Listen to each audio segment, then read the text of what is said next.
A food experience could be a number of things, and there's a lot of determining factors. Where you're at, the location, the sight, the sound, the smells, all of your senses involved, and who you're with. I'm here in Los Angeles in Koreatown, which is known for some great food. I'm really excited. Let's go have a great food experience. I'm Zach Rios, and this is Beyond Our Plate. A while back, I did a street talk about what would you choose as your last meal. Well, someone on social media reached out and said, you gotta try this bar in Koreatown because it's prison themed. Hey, how you doing? I walk inside, immediately I'm greeted by Amy, the hostess. When you step in, you're hit right in the face with prison bars, mesh fence, handcuffs, mugshots all over the place, really cool decor, furniture. It's got a real Suicide Squad look to it. And then Amy starts showing me these mugshot cards that you can hand out to your friends and have some fun with them. So of course she gave me the wild one, took my mugshot. I cannot wait to try this fusion food experience because already it's off to a great start. As soon as you walk in, you get this whole feel that now you're in a whole different world. And then she sends me off to my cell. Pretty crazy, right? This is my cell. They let me keep my uniform. Look at this. The seats are cots. It's pretty cool. Now, I'm at a Korean-American fusion restaurant. I had to order the soju. This one's strawberry flavored. Look at that, strawberry. So we'll start with that. A little,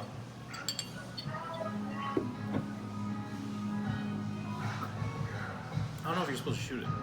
What I was told was that in Korea, they don't actually have bars like here in America or other places too, where you just sit down at a bar, talk to the bartender, tell them your problems, order a couple drinks, a couple pints. Here, they just literally have a kegerator out there and tables. This bar has a very American theme, menu to it, there's music playing, there's cool artwork around. I like the lights. Everyone here is really friendly. It's definitely a different experience, but so far I'm having a good time. I cannot wait to try that food. So many items on here that I want to try, so we're gonna just a little sampling thing going on, but we'll figure it out. Or I just go like this, I'm sure it'll be good. That's one of the things I love about fusion. Like, and what is fusion? Fusion's been around for years. It's not something new. In today's society, we're in a time where we get to try food from all over the world instantly, just like that. Our ancestors, they weren't able to do that, but now it's readily available for us and we can try these. We have that experience, that food experience, and that opportunity to try food of different cultures. I love it. The way I started thinking about last meal was actually, I've known about it for a long time. See, I grew up Catholic, so the Last Supper, kind of a famous last meal, right? If anyone out there has ever done a juice cleanse for more than 2 to 3 weeks, you know exactly what I'm talking about. Is you go through these withdrawals where all of a sudden you're craving everything from sugar, junk food, fast food, all this stuff, and after the second week, your cravings change. All of a sudden you're craving real food, and by the third week, you're functioning on very little juice, and I really just only want to try something that I have a good memory with, or that I had when I was a kid. And that got me thinking of the last meal. Your executioner would go and have a drink with you before you were executed. If you accepted the drink, it meant you weren't going to come back and haunt them as a ghost, which is interesting.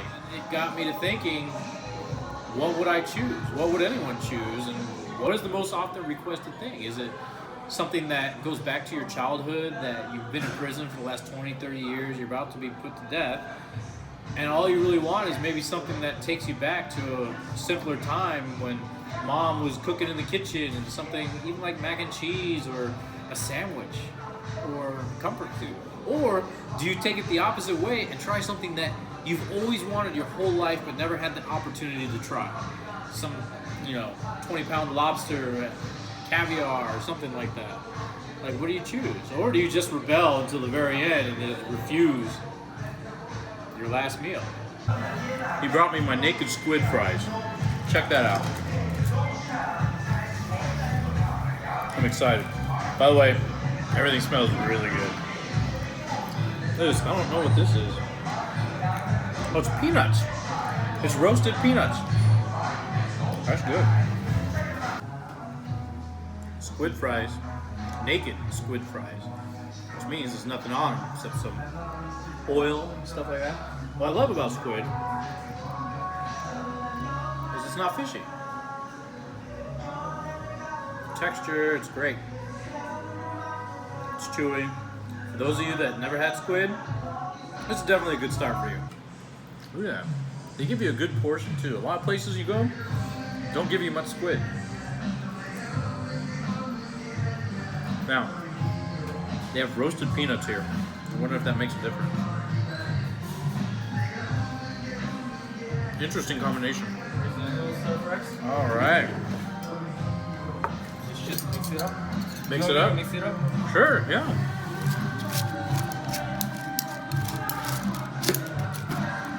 Egg and onions and like different sauce for the animal style fry. So now we have our animal style fries. He mixed it for us. And we don't have any forks. I gotta say, I am not a chopstick expert. In fact, I don't think I've ever really used them. So this is gonna be interesting.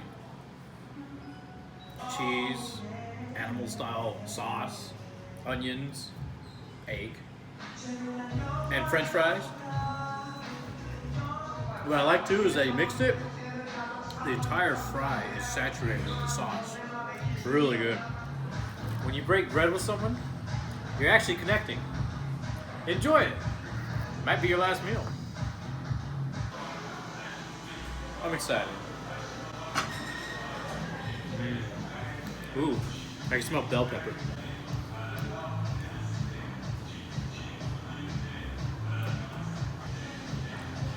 So corn sweep. Then you got a little hint of the bell peppers in there, which I love bell peppers. And of course the cheese. It's mozzarella. You can taste it.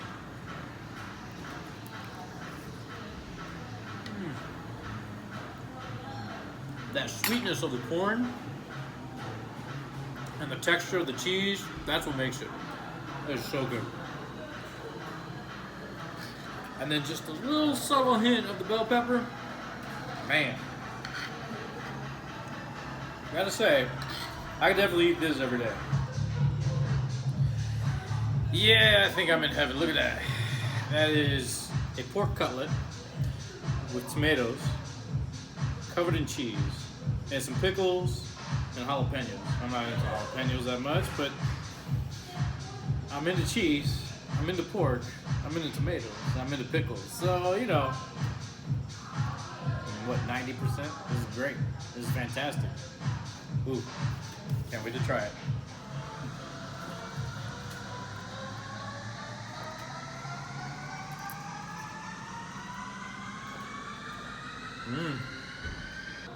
Pork, cutlet, the tomatoes, but what really I taste are the pickles on it. I think just because I'm taking that first bite where the pickles are. But I love pickles.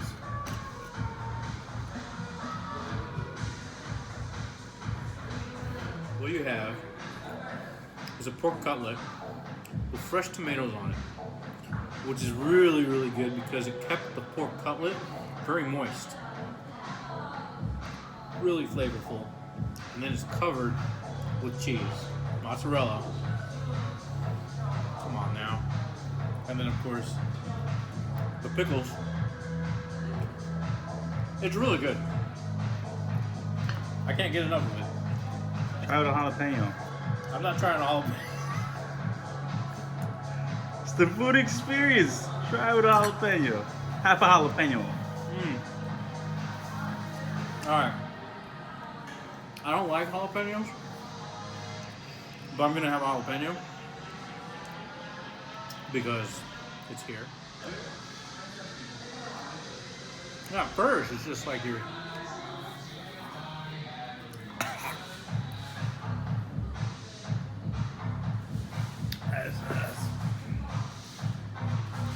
You know, I feel it in my mouth where it touched.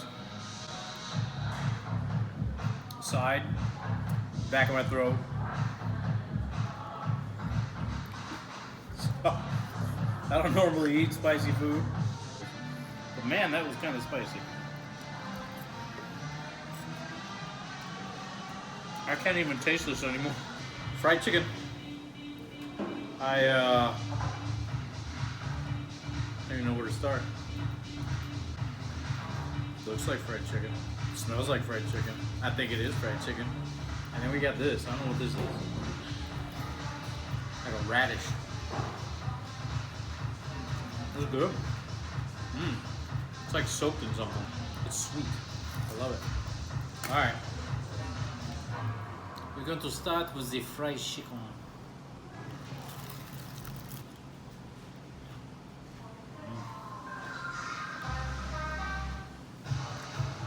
So, greasy fried chicken. Perfectly cooked. All the way through. Very juicy. Very flavorful. I'm a sucker for fried chicken. We got the seafood pancake. Look at it. It has a crab leg sticking out. Ooh, I can already smell the seafood. Ooh. That's good. The piece I had was calamari and like shallots with like onions. There's so many flavors going on in this. One, it's all fried. So you got the exterior, which is nice and crispy, a little bit oily, and then you get inside where it's just so moist. And you got little chunks of crab, and you got little chunks of calamari. It's like a pancake bouillabaisse. Well, I feel like I just had my last meal. I had an array of food. What's the really cool thing about this restaurant, not just the food, not just the cool atmosphere and the vibe it gets, but your seat is actually a cot. So when you're done, you're ready to go take a little nap right there. Oh, that's some good cooking. I gotta say, for my last meal, I'm gonna keep it real simple. And I think I would have some deep fried tacos that my mom used to make when I was a kid. That's what I would have. Guacamole, sour cream, a ton of cheese, some beans on the side. That's what I would have. And some meatloaf. I love meatloaf. And pizza. Definitely pizza. Some ice cream. Maybe some pie. I like pie. Chocolate covered cherry. That's really good. And some chocolate mousse. Mom made some really good chocolate mousse. That was good. And maybe some flautas. You know, I'm getting hungry again. Yeah, I'd have a big last meal. I'd probably have a heart attack before they kill me. Maybe. I don't know. And then I think I'd have some, let's see, a can of whipped cream. That's what I would end up with. A can of whipped cream. Because I love whipped cream. I might actually go get it right now. Living in Los Angeles, I've got to experience a lot of great food, meet some really cool people, and here in Koreatown, it left me with an everlasting memory of food, great fusion food. Tell me your food experience. Share it on YouTube at Zach's Beyond Our Plate.